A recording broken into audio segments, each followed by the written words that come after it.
Welcome, ITN friends. I'm Brett here with InTheNow magazine with Scott Bartlett, Saving Abel. All right, tell them. If you're not in the now, you're in the nothing. Love it. Perfect. Appreciate you taking the time today to go ahead and talk to us. So we'll start off. You guys have been touring nonstop. For 2014 going into 2015 here. Looks like until August, at least I see tour dates still. How's that going so far? This is a band that never really stopped touring. I'm quite honestly, I'm fine with it.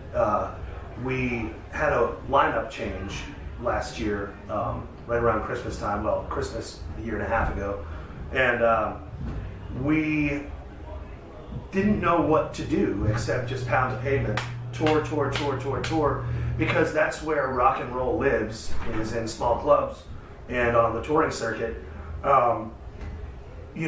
Obviously we want another massive hit album like the first one we had, Sure. And the second one was cool, but it's a kind of a finicky time for records. So the one thing that's tried and true is rock fans still want to hear live rock music.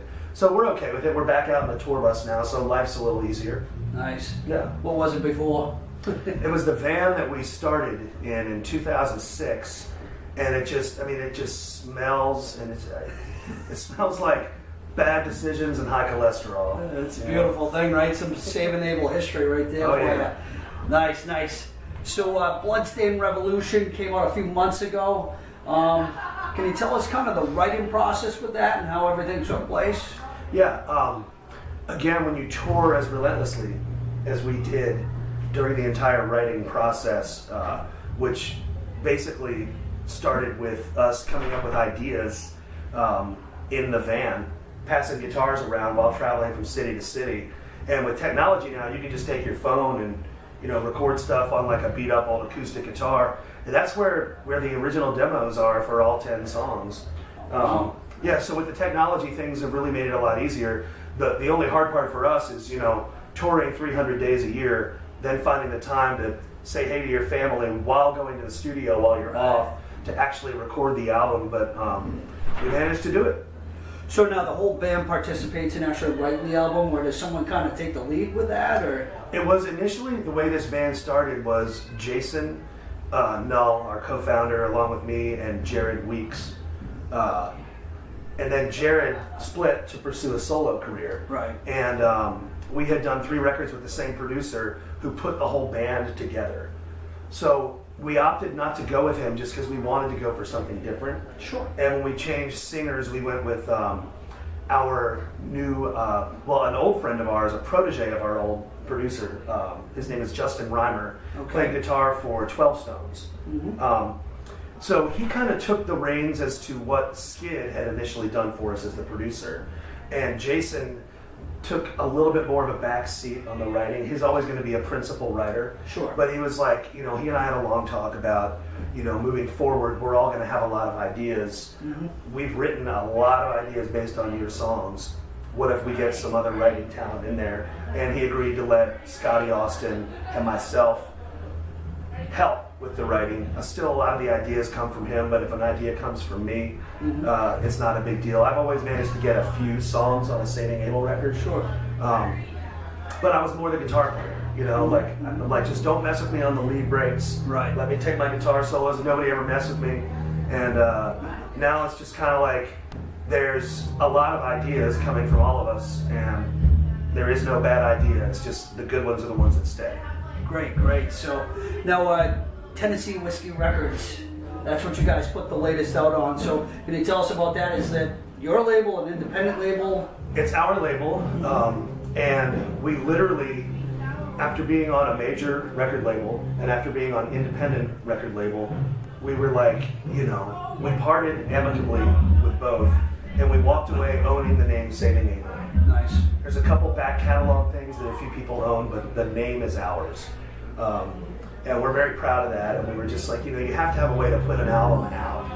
You have to, in this day and age. So our management was like, just come up with a name, and we came up with Tennessee Whiskey because we couldn't agree with the new talent where we were from, Tennessee or Mississippi. Because it's right on the state line. Sure. And so we Tennessee Whiskey because we drink whiskey.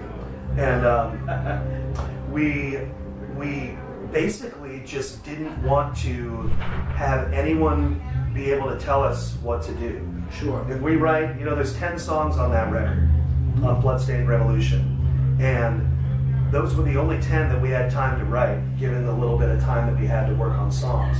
Sure. So we were like sitting there going, well, it's not like we have a label that's going to tell us what is good enough, because we're the fucking label. It's a beautiful thing, right? Yeah, we are the record label, so there's Full some creative freedom. Yes, and there's an honesty to that I think makes this record very special to all of us. Nice. So, do you have a favorite song off the new record yourself? I kind of enjoyed We All Fall Down. Really like that song. Kind of got an Alice in Chains vibe. Yeah, too. yeah. I got to admit, we're about to push a single. We haven't gone public with this, but I can talk about it. All right. The second song on Exclusive. Exclusive. Second song on the record is called 15 Minutes of Fame. Mm-hmm. And I just got the artwork for the single. And I just love the subject matter of it. I'll tell you what, next time you listen to that record, listen to number 2 a time or two. will. Yeah. Absolutely. All right. That's the song right there. Huh? Yeah. All right, excellent. So, first record with Scotty on vocals. Yep. How'd that go? It went great. The hardest thing for us was, when you do 300 shows a year, you go home to record and your singer's voice is shot. Right. And he's just, every time we go home to cut 1 or 2 more tracks, he's like, guys, I need just a couple days. Well, I hear you, but you don't have a couple days. We got to keep plugging Yeah, away. because we got 5 days off. Yeah. You got to go, keep from getting divorced, and then you got to get in the studio, and then we got to hit the pavement again, Right. So that was the trickiest part, but it gave this sort of earnest honesty to his voice. Yeah. That just, there's a lot about us growing in this record, the subject matter, about life changing, and how Saving Abel's always been good about writing songs about when you get knocked down, you do get back up, you dust yourself off, and you just trudge onward. And there's a lot of honest, painful songs about loss and people losing loved ones because they're too committed to music. And it's Right. like this was Scotty and Steven's chance to really move forward and go somewhere with their music careers. And some relationships were lost over it. And there's a lot of heart-wrenching subject matter. And I feel like in Scotty's vocal, it really shines through because it's raspy and beat up. Sure. But he put everything he had into it. Fits the record perfect, right? Perfect.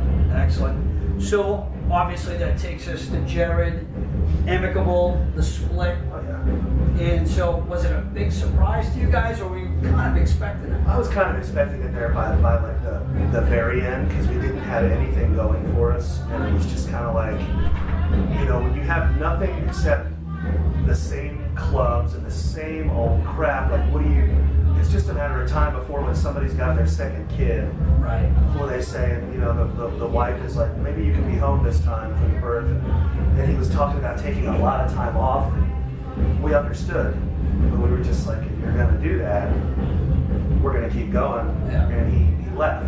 He willingly walked away. Yeah. And it hurt, but how can you not understand? Sure, absolutely. Totally understood. It's a tough choice. Sure. We still talk to each other, and I hear that I've talked to him, and I've talked to our old producer, Skid, who actually did that record. Okay, yeah. And he said that, things are looking good. It's just, he's taking his time, which is good because, with Saving Abel, we didn't have that option. Sure. So, the first gig you played with Scotty, the Machine Shop, Sold out. sold out. You're walking up the stage, new singer, nervous, anxiety, what's going on there?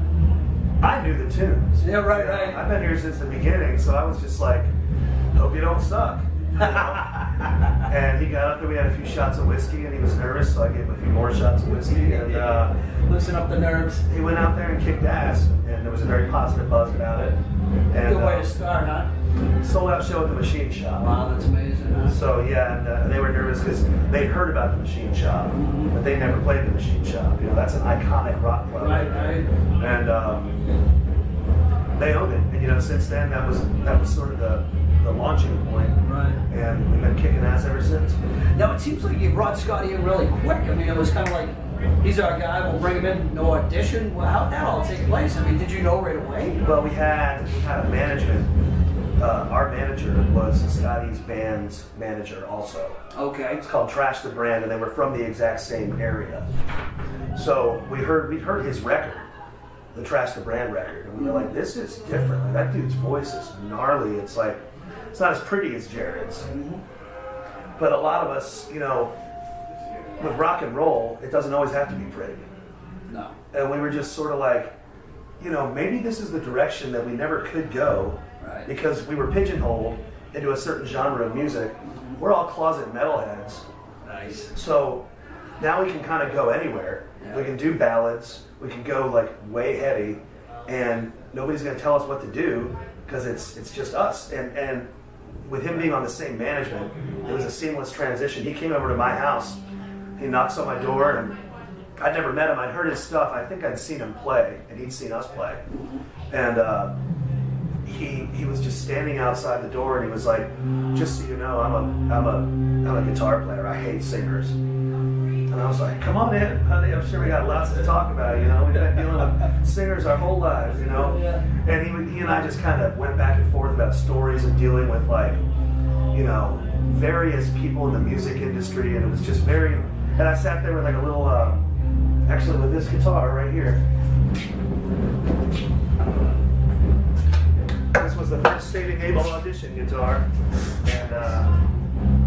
and he sat there, and it was this little practice amp right here. Yeah, nice. And we just ran through the tunes, and it was very different for me because I sing the backups, and I was sitting there trying to harmonize with him, and I was like, this is going to take a little work because he phrases things differently.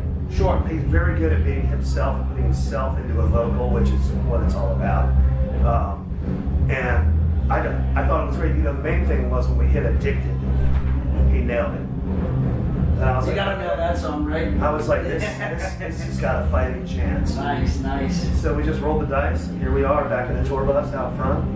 We did something right. It's a great thing. Yeah. Excellent. So now you guys have a history with the military, you know? Oh, yeah. And you played some fairly hostile areas, I guess you could say, Guantanamo Bay, Kuwait, Iraq, is that right? Qatar, Afghanistan. So you've been through the Middle East there. Oh, yeah. So kind of tell us the history you guys have with the military and being in those places, what's it like? Well, you know, you have to just trust our military.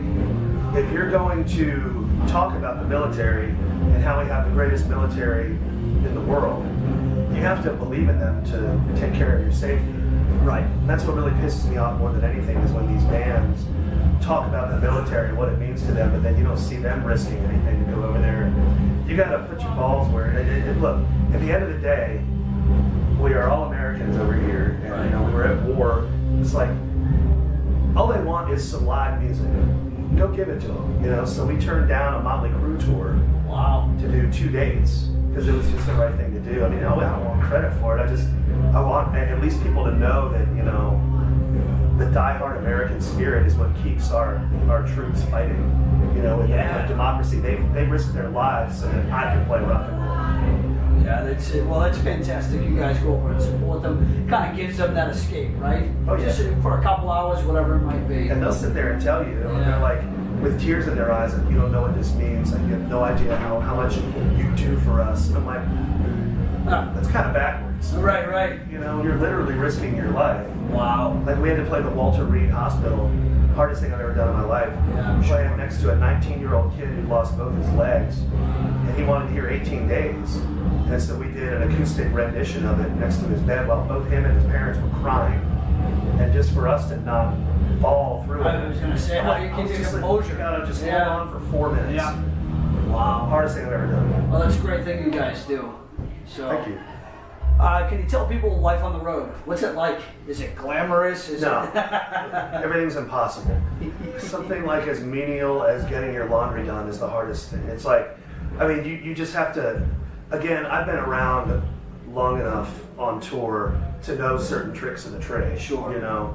Yeah. But it's not glamorous in any way. Now, if you're able to, sometimes you can, you know, we don't mind when we have super fans that come around. Sometimes, you know, they'll come around and like, we heard you guys were out of Jack Daniels. Here's a half gallon. That kind of thing goes a long way. Like, Sure, absolutely. we bet you guys haven't eaten a real meal, you know, here's some meatballs. Yeah. And we're like, we just hope that they're not laced with poison. Right. But it's just, you know, little things like that, like, kind of keep it very interesting for us. Sure. Well, that's good. So Saving Abel's coming your way. Be sure to have the meatballs on, 5th of Jack, and they'll stop by. So, favorite tour? Do you have a favorite tour, a band that you toured with that you're like, wow, this was awesome? Well, there's so many bands that we played with when we were on the up and up, you know. Mm-hmm. I mean, I remember before Shinedown put out Second Chance, Mm-hmm. we were co-headlining with them. Oh, wow. And that was great because we knew that they'd done so much in the industry, and they're now good friends of ours. You know, the Buck Cherry, I saw they were here recently. Yeah. Those are great friends of ours. Hailstorm, Theory of a Dead Man, all those bands that you hear in the same genre of us, we've met them and consider them good friends.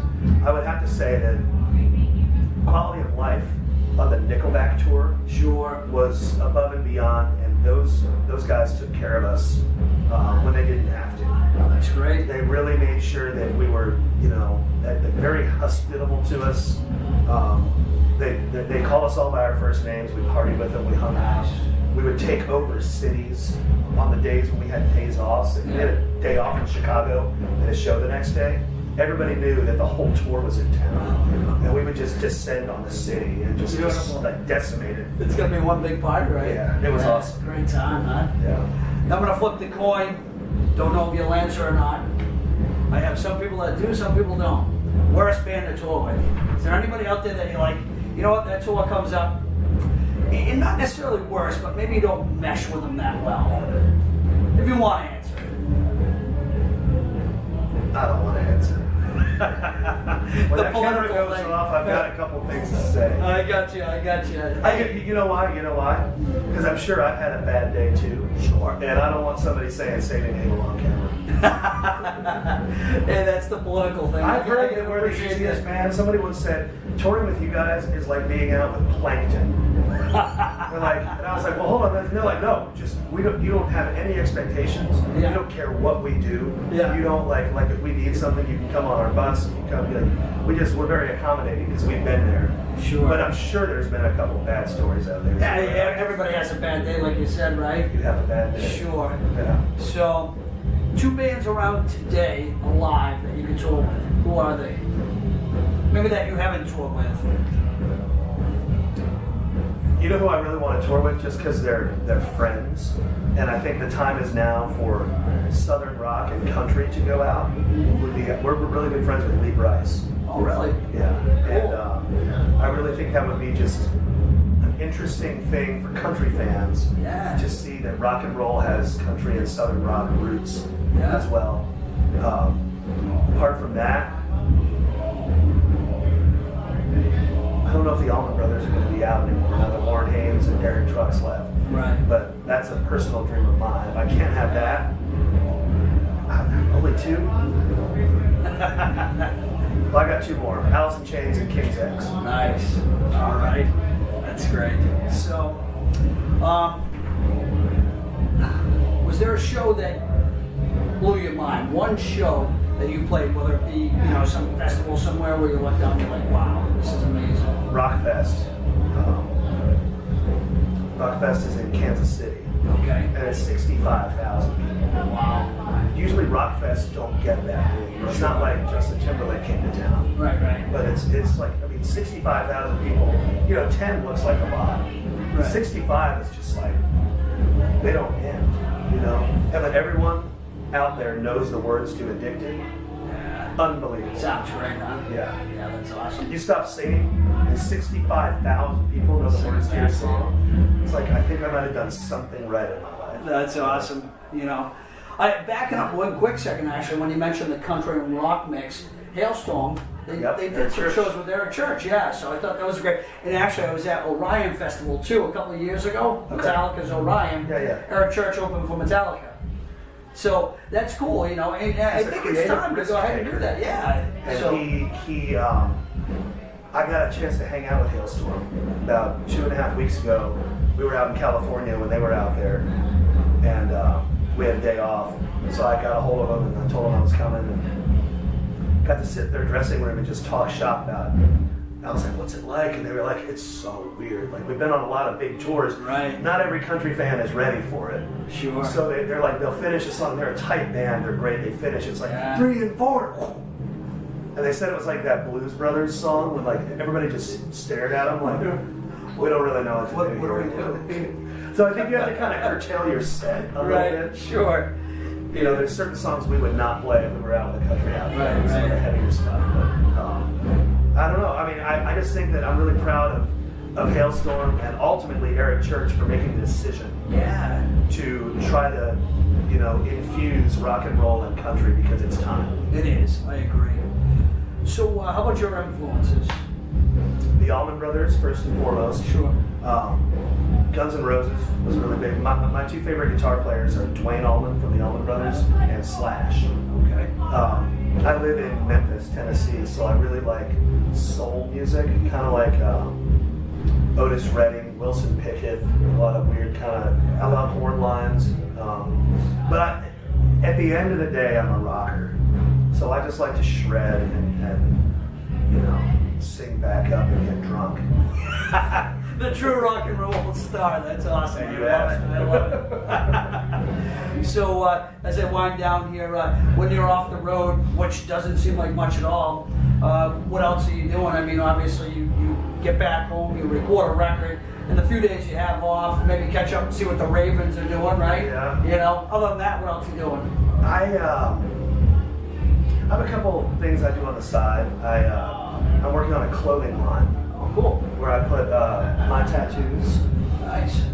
on clothes. I'll put them on like tank tops or booty shorts for girls. And what I do is I'm gradually building that company, and those clothes are for sale at the merchandise Oh, table. cool. So I'm trying to do that. I've got my hand in a few little things and some TV projects I can't really talk about yet, but Sure. I definitely stay busy. I'm you know, again, not married, no kids, so I've got some free time when I'm home, and I just want to kind of parlay whatever I can from the success I get from Saving Abel to show other ventures. Great, great. So, obviously a sports fan, as I mentioned. Yes. Yeah. Ravens. Nice, nice. Well, Patriots. No. Sorry, guys. If I were the kind of fan that would roll over and just say that the Pats were my favorite team, you'd all hate me anyway. So, I will say this: you guys are a killer football organization. I just like my defense. That's all. Hey, listen, Ravens great team as well, so you can't deny that. So, any final words for the fans out there? Anything you want to say? Without y'all, rock and roll actually could die. So thank you for sticking with us. As long as there's kids in their basement making loud ruckus against their parents' wishes, and y'all are listening, rock and roll's not going anywhere. So keep doing what you do. Awesome. Certainly appreciate your time. You got it right here, Saving Abel on tour right now. Be sure to catch them when they come through. Bloodstained Revolution out now. Be sure to go pick that up as well. Thank you very much for your time. Rock and roll. All right, you bet.